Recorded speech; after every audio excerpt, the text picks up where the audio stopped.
Salut les amis, c'est Samuel, nouvelle vidéo aujourd'hui et nouvelle review de la Mark 46 Concept Art version. Je suis très content de vous retrouver et je suis très fier de vous présenter cette figurine, surtout en français parce que vous n'allez pas en trouver beaucoup des reviews vu la rareté de cette figurine en question. Pas compliqué à l'avoir sur le marché américain puisque ça a été chaud l'avant. Sur le marché asiatique, il y avait deux endroits où on pouvait se la procurer. C'était Shanghai Comic Con, donc la grosse convention à Shanghai où Hot Toys vendait quelques pièces de cette figurine-là en direct.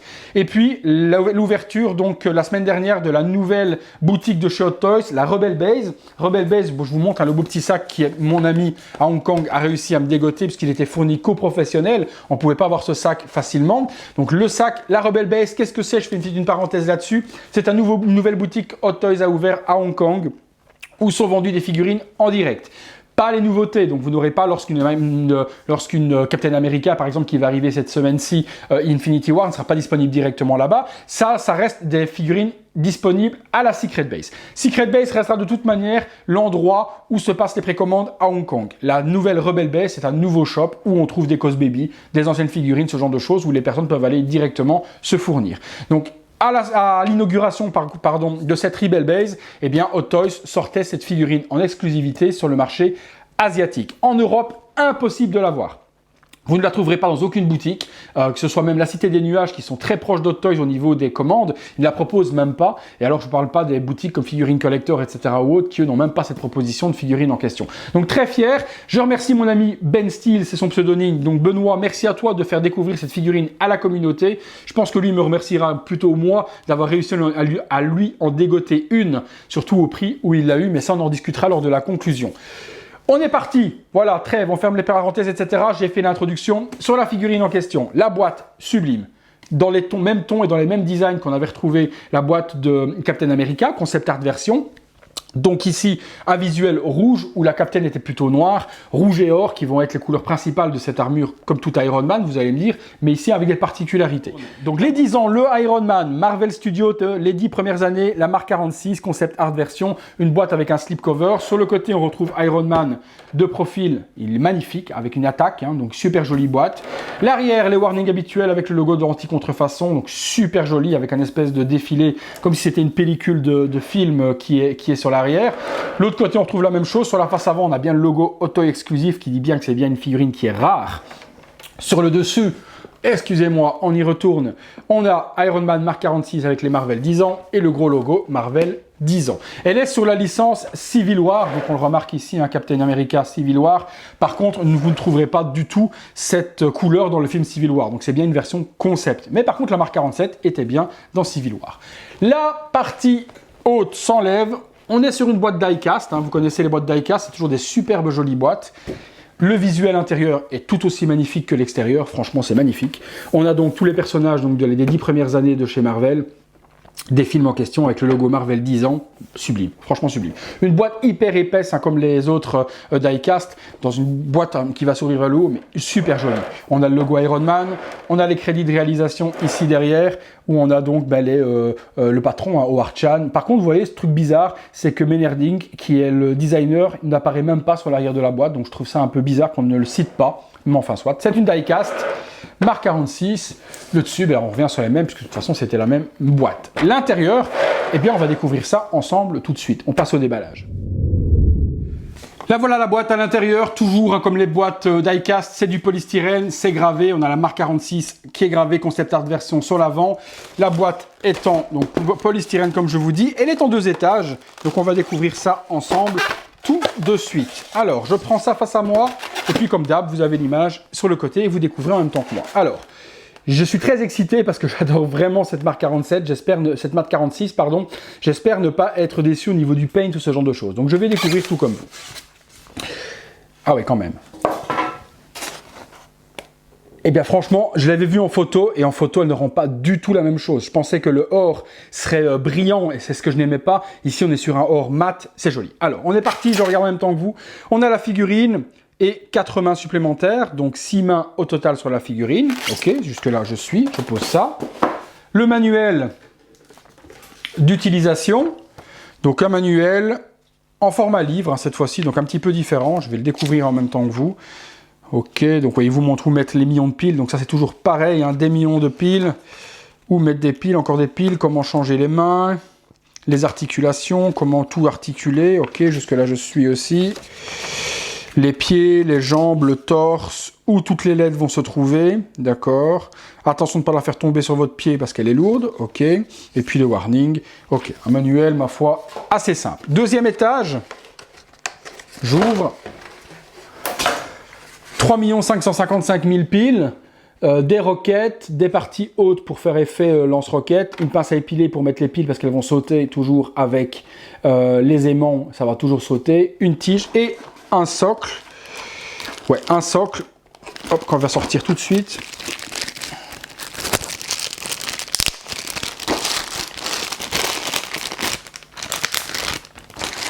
Voilà.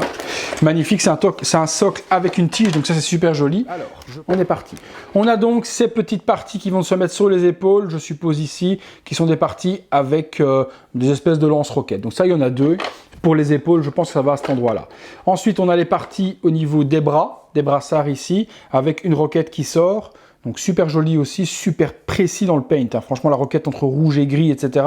Il n'y a rien qui déborde, c'est super, super propre. Hein. Bon, 1 million de piles, ça on les a vus.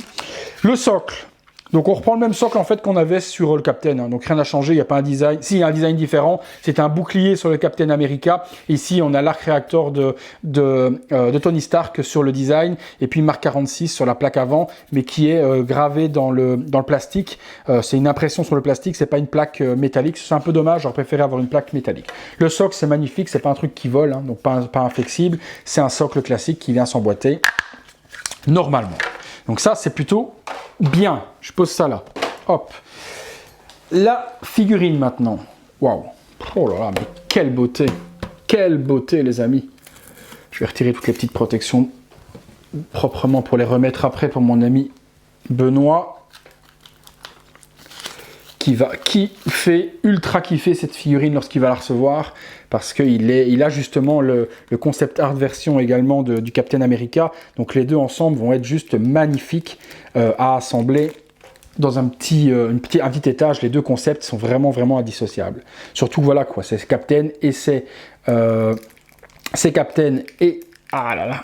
Et c'est Iron Man de Civil War, donc franchement il y a moyen de faire un joli petite pose diorama avec ces deux personnages en question. J'enlève ça proprement, c'est fait. Alors, on est parti, on la regarde ensemble en même temps. Ouais, franchement, wow. Elle est à voir. J'espère franchement que la qualité de la vidéo vous donnera le rendu, parce que je suis, voilà, vous voyez, je n'arrive même pas à parler parce que je suis bouche bée sur la réalisation de cette marque. J'aimais bien la version 46 Civil War classique, avec ces parties-là qui étaient rouges. Je regarde en même temps sur ma Iron Studio, hein, ceci était rouge aussi, mais ici avec les bras en or et les jambes en or, au lieu d'avoir du rouge, tout ce qui est en or ici en fait était rouge, et ici de les avoir en or, mais c'est sublime quoi. C'est vraiment sublime. Un petit peu de damage, mais vraiment léger. Hein. Pour le battle damage dessus, c'est vraiment très léger. Il y en a un petit peu là sur le torse, mais vraiment très peu. Alors... Ouais, non, elle est belle. Oh la vache. Oh là là. C'est une marque 46, il n'y a rien à dire, mais les détails de peinture, où ont été mis l'or, etc., c'est vraiment joli. Vraiment joli. Je vais installer toutes les piles. Là, ça va me prendre 2 jours et demi. Et puis, je vous montrerai également où les piles se mettent et où sont les interrupteurs pour vous expliquer encore une fois où est-ce que tout cela se trouve. Allez, on est parti pour la pause. À tout de suite, les amis.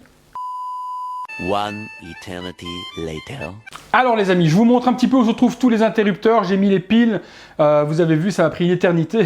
J'ai mis les piles et donc je vais vous montrer exactement où, quoi s'allume et comment. On commence, on a toujours un interrupteur ici vers le haut qui va permettre d'allumer la tête, les yeux s'illuminent. Maintenant, en plus sur celle-ci, on a des interrupteurs sur les épaules. Donc épaule gauche, épaule droite, et ça s'allume au niveau des visuels et des LED. De chaque côté, ici derrière, on va avoir des LED supplémentaires qui vont s'allumer. Viennent ensuite les bras. On a des interrupteurs ici et là, qui vont nous illuminer à ce moment-là, les LED qui viennent de s'allumer ici devant en question, plus les mains. On a la partie arrière, tac, qui vient illuminer l'arc réacteur, les parties épaules, et également ici derrière toutes les LED. On continue, parce que c'est pas tout. On a les parties jambes, ici à l'arrière, 2 interrupteurs, gauche et droite, qui vont illuminer toutes les parties de côté, qui vont se trouver ici, et qui vont se trouver là en question. Voilà tous les interrupteurs, ça nous fait 1, 2, 3, 4, 5, 6, 7, 8 interrupteurs.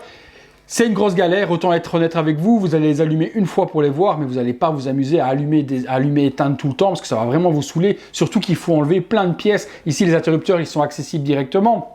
Mais pour activer ces boutons, il y a à peu près 8 pièces à enlever sur l'armure, à déclipser pour pouvoir tout remettre. Donc vous allez le faire une fois, vous allez dire c'est super beau, puis vous allez la laisser éteinte et vous la rallumerez plus. C'est vraiment le gros problème avec Hot Toys, c'est tous ces interrupteurs en question qui sont vraiment rédhibitoires. Avec un seul bouton derrière et activer tout, ce serait vraiment magnifique. Comme sur l'Iron Studio que je vous ai présenté, il y a un seul bouton, vous appuyez, vous illuminez tout. Ici, il y a 8 boutons à activer, 8 plaques à devoir enlever sur la figurine, c'est énorme. Allez les amis, on passe tout de suite à la pause. Voilà, petite pause les amis sur la figurine en question. Magnifique figurine, hein. J'adore vraiment les parties qui ont été remplacées en or, telles les parties juste ici sur les côtés, les bras, les épaulettes qui sont or, la petite ligne sur le casque juste ici qui est or maintenant, les cuisses. Sublime. Franchement, partout où l'or a été rajouté, j'adore. Les mains également sont moitié or, moitié rouge, où les doigts étaient métalliques et rouges sur la version précédente. Puis tous les light-up, ces parties-là également en or maintenant, or qu'elles étaient grises à la base. Sublime. Je vous invite à aller revoir la vidéo de la Mark 46 que j'avais fait donc précédemment, l'année dernière, si je dis pas de bêtises, au début d'année. Ainsi, vous pourrez comparer les deux designs en question. Je n'ai malheureusement plus la figurine, moi je l'ai revendue, donc j'ai plus la figurine pour pouvoir vous faire le comparatif des deux. Et je suis en train de réfléchir avec une idée d'un ami qui m'a donné une idée de peut-être voir avec certains de ma communauté ou avec certains de YouTube en question qui me regardent et qui ont des anciennes figurines pour peut-être m'arranger avec eux pour recevoir les anciennes figurines au moment où j'ai les nouvelles pour pouvoir vous faire les comparatifs. Donc je vais m'arranger avec pas mal de monde, voir s'il y a possibilité de récupérer leurs pièces à eux pour les comparatifs vidéo avec les anciennes et les nouvelles. Mais ça c'est encore à l'état de projet pour le moment et rien d'officiel en question. Petit bémol, on retourne sur la figurine, petit bémol qu'il peut y avoir sur cette figurine, c'est que comme le Captain America, on n'a pas du tout de visage de Tony Stark. Donc on n'aura pas de visage de Steve Rogers sur la Captain America, souvenez-vous, pas démasqué, et ici on n'a pas du tout de tête de Tony Stark pour pouvoir mettre sur la figurine en question. C'est le petit bémol que je peux retrouver. Maintenant, est-ce que c'est parce que c'est un concept en autre? Peut-être, mais qui n'y ait pas de tête de Tony Stark, c'est un peu dommage. Vous me direz, c'est pas compliqué, sur eBay, il y en a des cinquantaines de différents que l'on peut adapter dessus, oui, mais au prix de la figurine dont on discutera lors de la conclusion, c'est dommage de ne pas avoir inclus un visage de Tony Stark en question. Les parties devant s'enlèvent, donc on peut enlever la partie plastron qui se trouve ici pour afficher donc la partie robotique donc du robot et architecturale du robot en question. Vous le verrez dans le visuel lorsqu'elle tournera, je vous montrerai. Et également, on retrouve ici derrière, hop, je vous montre, toutes les parties flap qui peuvent donc s'ouvrir facilement sur l'arrière comme ceci pour faire un effet hop, j'essaie d'ouvrir celle qui est la dernière qui est ici, voilà. Les effets donc vol en question des flaps qui viennent s'ouvrir et qui montent également à l'architecture. Les parties cuisses ne s'ouvrent pas, mais vous avez possibilité de retirer le plastron et de faire les flaps à l'arrière si vous le désirez. Mais elle est sublime. Franchement, de vous à moi, elle est vraiment magnifique. On va passer au visuel, 360 degrés, je vous montre un petit peu tout ce qu'il y a à montrer et puis on se retrouvera pour la conclusion. Superbe figurine, à tout de suite.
Voilà les amis, conclusion sur cette Mark 46 Concept Art version, pour moi, tuerie monumentale, hein, voilà, franchement, je peux sans problème lui donner ce label-là, elle est magnifique, j'adore vraiment la couleur, je suis même en train de réfléchir à peut-être faire repeindre ma Mark 46 Iron Studio dans ces coloris-là, tellement j'aime vraiment la dominante d'or, donc je suis en train de réfléchir à contacter un ami peintre ou autre pour lui envoyer ma Mark 46 Iron Studio et avoir une Mark 46 Iron Studio Concept Art version, à tel point j'aime vraiment cette figurine.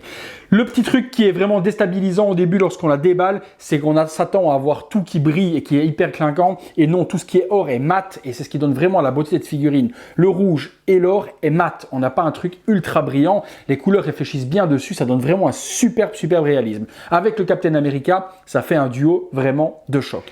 Au niveau des disponibilités, elle est disponible depuis la semaine dernière à Hong Kong, les amis. Vous pouvez la trouver dans les liens que je vous mets dans la description au niveau de l'achat. Toujours les deux vendeurs habituels à Hong Kong, hyper sérieux, Toys for Kidult et Team Cent. Je vous laisserai voir au niveau des prix parce qu'elle ne fait que fluctuer pour le moment.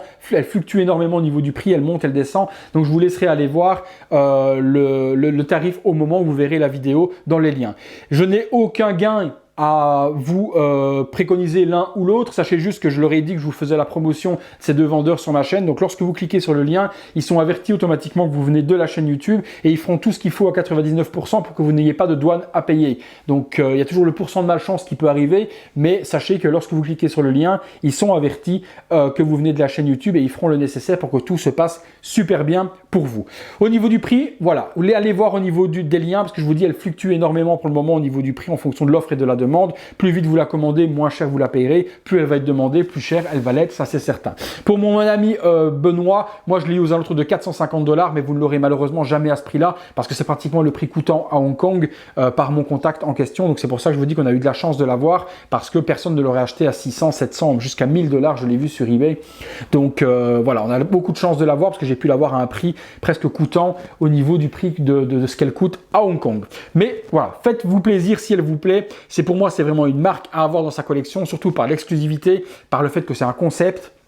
Voilà, on la retrouve pas. Certains diront, voilà, c'est plus embêtant parce qu'on la verra jamais dans un film ou ce genre de choses. C'est le but du concept en question. Comme le Captain America, il ne sera jamais dans un film à la version noire. Mais si vous avez le Captain, forcément, il vous faut cette version Mark 46 Concept Art version. Et pour tous les fans qui font les armures d'Iron Man, il vous la faut également. Je vous la conseille à 2000%. Elle est magnifique. Encore plus à voir en main qu'à voir en vidéo. C'est tout pour moi. Sachez que normalement cette semaine, les amis, sort le Captain America Infinity War à Hong Kong. Donc je pense que fin de semaine, il se peut que vous ayez la review ou début de semaine prochaine. C'est tout pour celle-ci. On se retrouve les amis sur tous les réseaux sociaux habituels, Facebook, Instagram, Twitter. Si vous avez besoin de me parler, de venir me demander un conseil, une information ou quoi, je suis toujours disponible. Sinon pour les autres, on se retrouve bientôt pour une prochaine vidéo. Allez, à bientôt.